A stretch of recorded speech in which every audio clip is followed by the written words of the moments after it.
여러분 안녕하십니까? 채널K 뉴스입니다.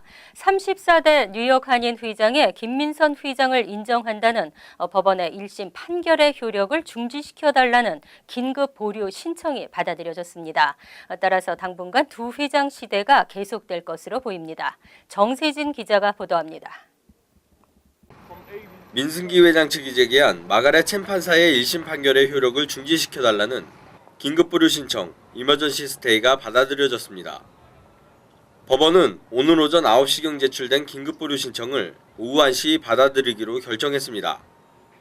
하지만 법원은 양측의 주장이 첨예하게 대립하고 있고 짧은 시간에 결론을 내리기가 쉽지 않은 사인인 만큼 앞으로 3주 동안 시간을 가지고 5명의 판사가 1심 판결문을 검토해 최종 결론을 내리겠다고 밝혔습니다.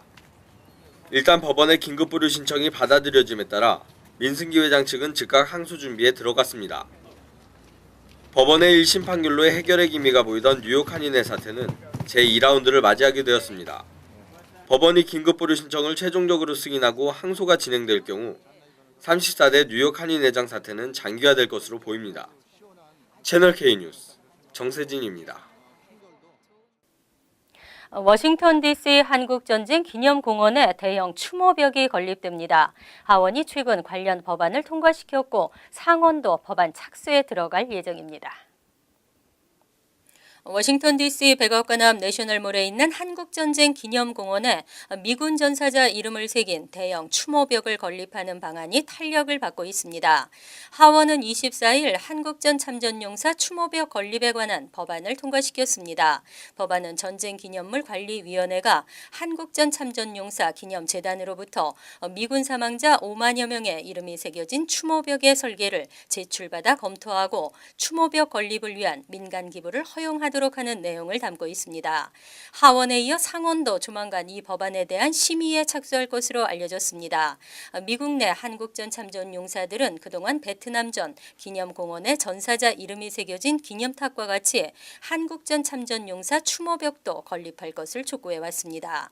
법안 주도자 가운데 한 명인 찰스 랭글 의원은 법안 통과를 환영하면서 현재 누리고 있는 자유를 수호하기 위해 희생된 군인들을 잊지 않았다는 점을 분명히 해야 한다고 강조했습니다.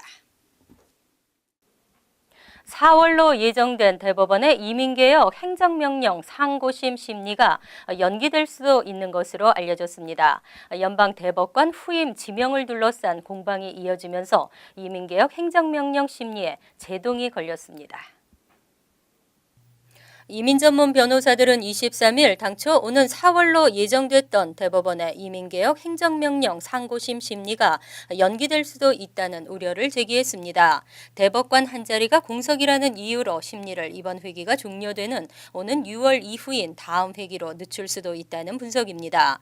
심리가 연기되면 오바마 대통령의 이민개혁 행정명령 복원 여부는 불투명해집니다.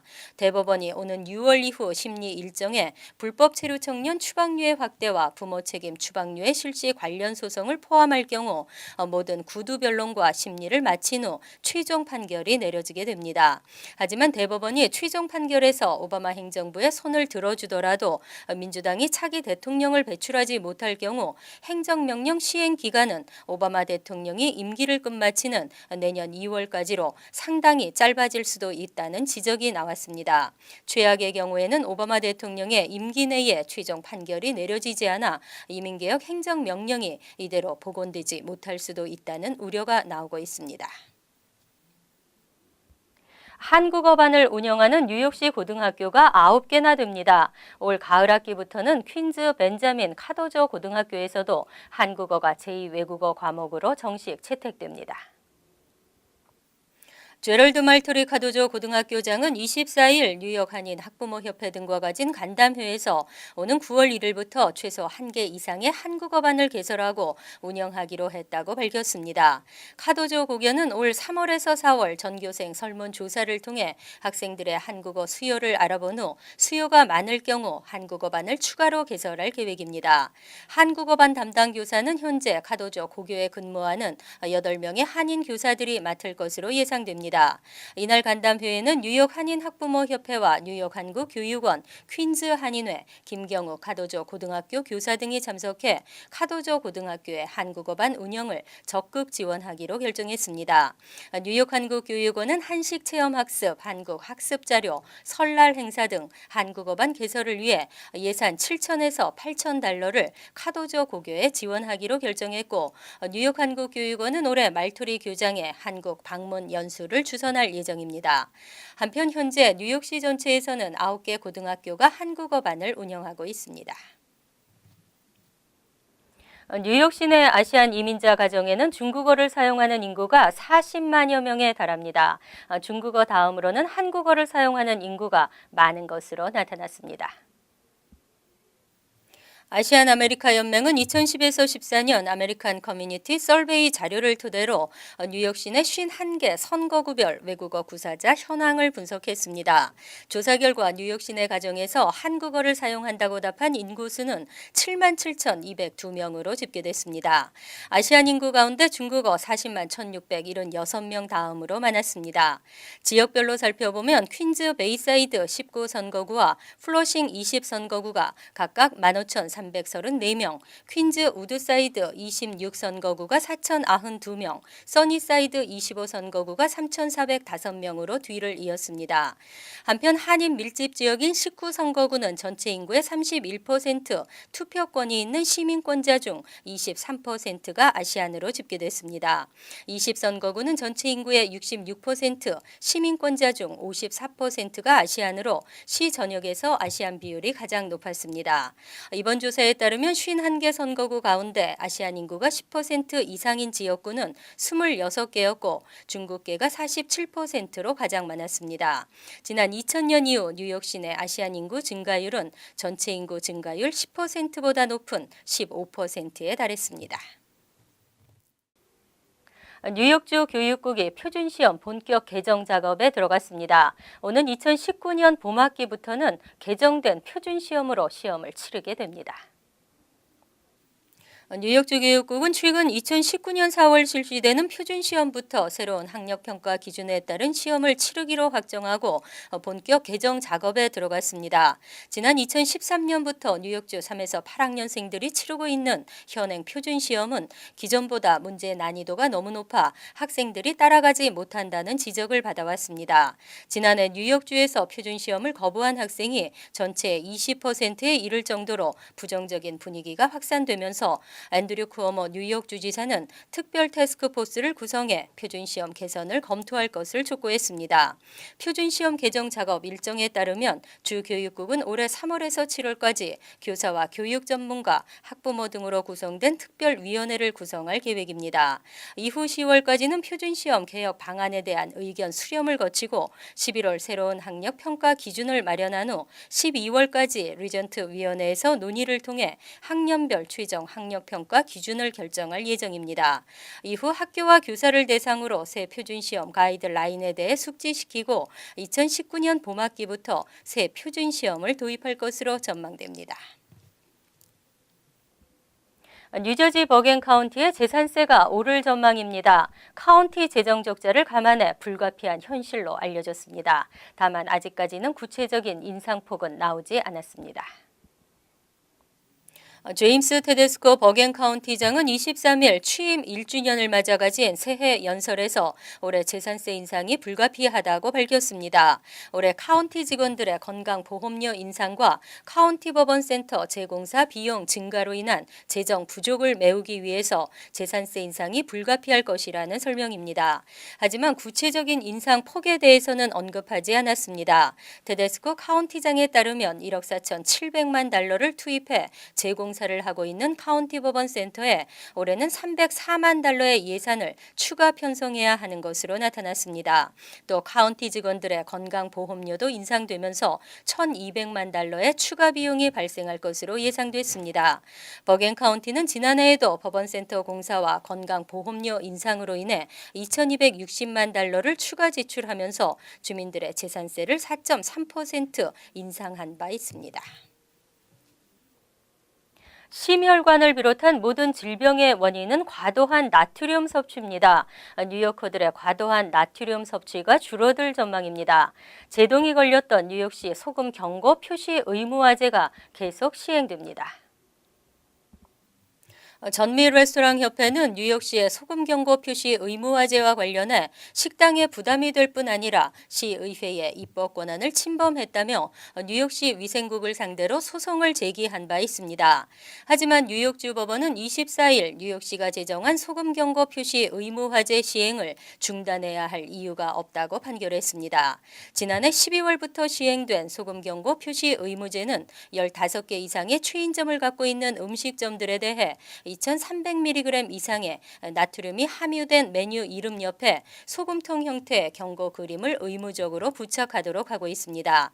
나트륨 2,300mg은 영양학자들이 권고하는 하루 섭취량의 상한선으로 소금 한 작은술에 해당합니다. 빌 드블라주 뉴욕시장은 대량의 나트륨 함유를 경고하는 표시가 시민들의 건강에 도움이 될 것이라며 시민들의 건강을 지키도록 판결한 대법원의 결정을 환영한다고 말했습니다. 오는 3월 1일부터 규정을 지키지 않은 식당에는 $200의 벌금이 부과됩니다. 영어에 취약한 주민들은 경찰의 도움을 청할 수도 하소연을 할 수도 없습니다. 일일이 통역을 대동할 수도 없는 일이죠.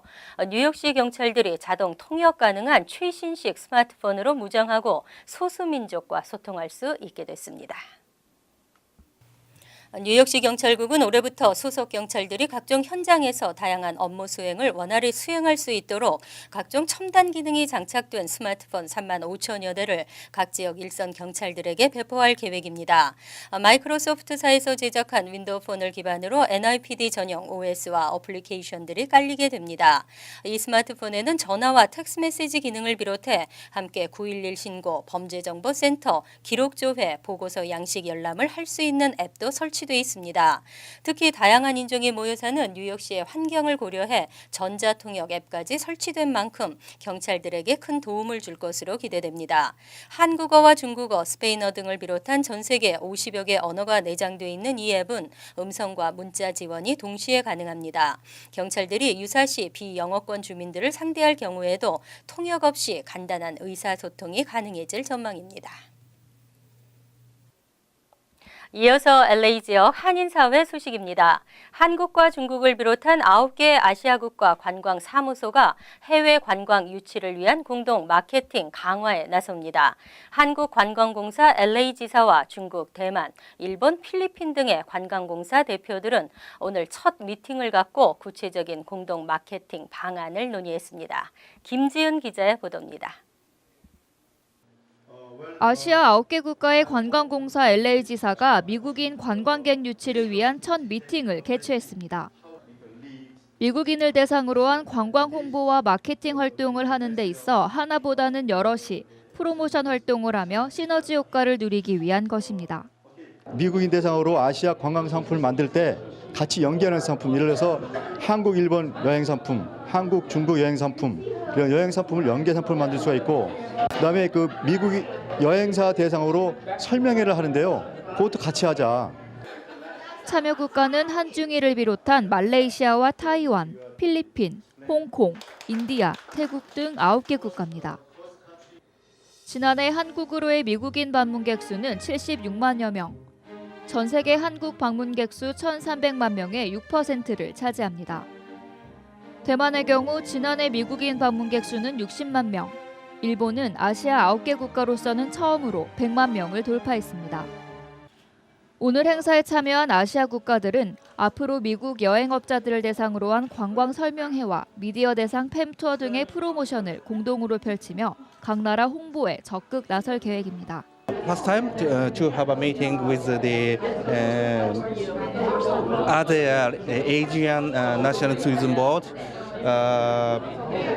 So I would like to gather their marketing promotion plan today. So this year we want to let more and more U.S. people travel to Taiwan. And this year we will focus on social media and some special group. 특히 중서부 지역에서 인기를 끌고 있는 관광 매거진을 통해 각국의 명소들을 허니문 투어와 같은 테마별 여행 상품으로 기획하는 등의 광고 활동도 함께할 예정입니다. 또 미국인들이 아시아 특정 국가를 방문할 때 가까운 아시아 지역을 경유해서 올 경우 이 두 국가를 같이 투어할 수 있는 패키지 여행 상품 개발도 고려 중이라고 관광공사 측은 밝혔습니다. 아시아 9개 국가 공동 마케팅의 올해 첫 시작으로 한중일 3개국은 오는 5월 콜로라도주의 덴버와 유타의 솔트레이크시티에서 여행 업계를 대상으로 한 공동 설명회를 개최할 예정입니다. TVK 뉴스 김진희입니다. 월드리포트입니다. 파티를 끝내고 늦은 밤 집에 돌아가기 마련이죠. 하지만 이른 아침부터 댄스 파티를 한다면 어떨까요? 파티를 마치고 출근하며 활기찬 하루를 보낸다고 합니다. 남아프리카 요하네스버그의 한 공원. 이른 아침에 하품을 하며 시민들이 몰려드는데 아침 채소라도 하나 싶지만 복장이 심상치 않습니다. 배트맨으로 분장한 여성도 있고 스파이더맨 모자를 쓴 남자도 있습니다. 다양한 가면에 개성 있는 운동복 차림의 시민들은 요가로 몸을 풀더니 음악이 나오자 갑자기 춤을 추기 시작합니다. It's a sober dance party with a mixture of yoga, dance, a little bit of wildness, a little bit of imagination, a whole bunch of crazy. 이들은 대부분 출근 전 잠깐 짬을 내 춤을 추러 나온 직장인들. 드넓은 풀밭에서 신선한 아침 공기를 마시며 마음껏 춤을 추고 나면 일에도 집중할 수 있다고 합니다. 캐나다 토론토의 한 클럽. 내부만 보면 한밤중에 댄스 파티 같지만 지금은 평일 오전 7시. 그래서 술 대신 주스나 커피만 판매하고 파티는 출근을 위해 오전 9시면 끝납니다. People are focused on being healthy. They want to have a good time as well.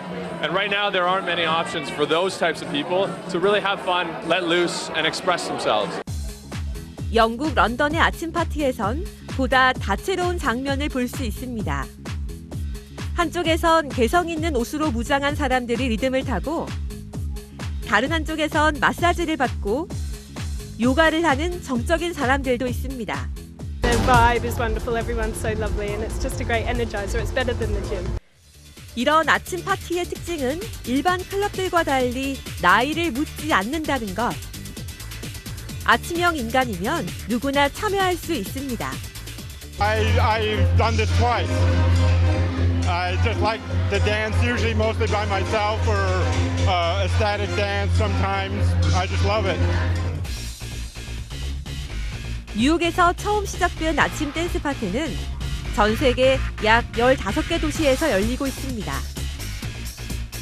아침 일찍 춤을 추며 건강도 챙기고 활력도 얻을 수 있다는 장점 때문에 아침 파티가 열리는 도시는 점점 더 늘고 있습니다.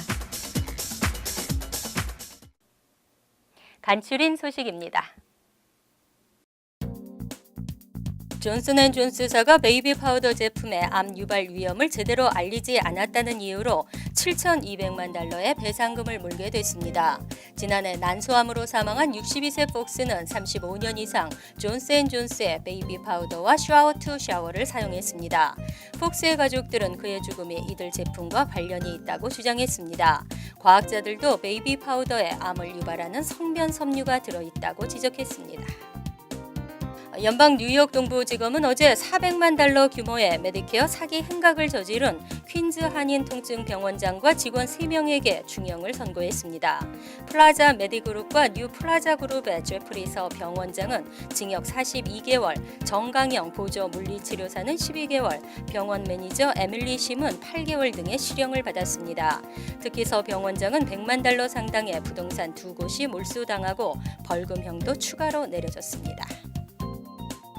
뉴저지 하원이 음주 허용 연령을 현행 21세에서 18세로 낮추자는 법안을 추진하고 있습니다. 공화당 마이클 패트릭 캐롤 의원은 18세 이상이면 군대에 가서 전쟁과 테러로부터 나라를 지킬 수 있는 나이인데 술을 마실 수 없다는 것은 잘못됐다며 개정안을 제출했습니다. 하지만 연방법에는 음주 허용 연령을 21세 미만으로 낮출 경우 연방 고속도로 자금을 지원받지 못하게 돼 있어 법안의 통과는 힘들 것으로 보입니다. 2016에서 17학년도 뉴욕시 프리킨더가든 입학 접수가 진행되고 있습니다. 현재 총 4만 8천여 명이 접수를 마쳐 전학기 지원자 6만 8천여 명에 육박하고 있습니다. 신청은 2012년 출생자로 킨더가든 커넥트를 이용하거나 거주지 인근 학교를 방문 또는 전화 신청할 수 있고 전화 신청을 할 경우에는 한국어 통역 서비스도 가능합니다. 프리킨더가든 입학 신청 마감은 다음 달 4일입니다. 환율과 증권 소식입니다.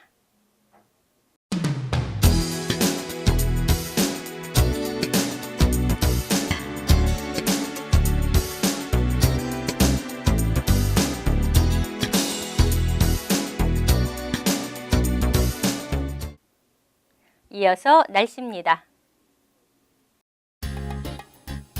금요일은 다소 쌀쌀한 가운데 대체로 맑겠습니다. 낮 최고 기온은 40도, 섭씨 4도, 밤 최저 기온은 23도, 섭씨 영하 5도로 예상됩니다. 토요일은 맑고 화창한 날씨에 쌀쌀하겠습니다. 일요일은 대체로 맑은 가운데 포근하겠습니다. 월요일은 지역에 따라 간간히 흐리고 소나기가 내리는 곳도 있겠습니다. 항상 여러분과 함께하는 채널K 뉴스 여기서 마칩니다. 편안한 하루 되시기 바랍니다.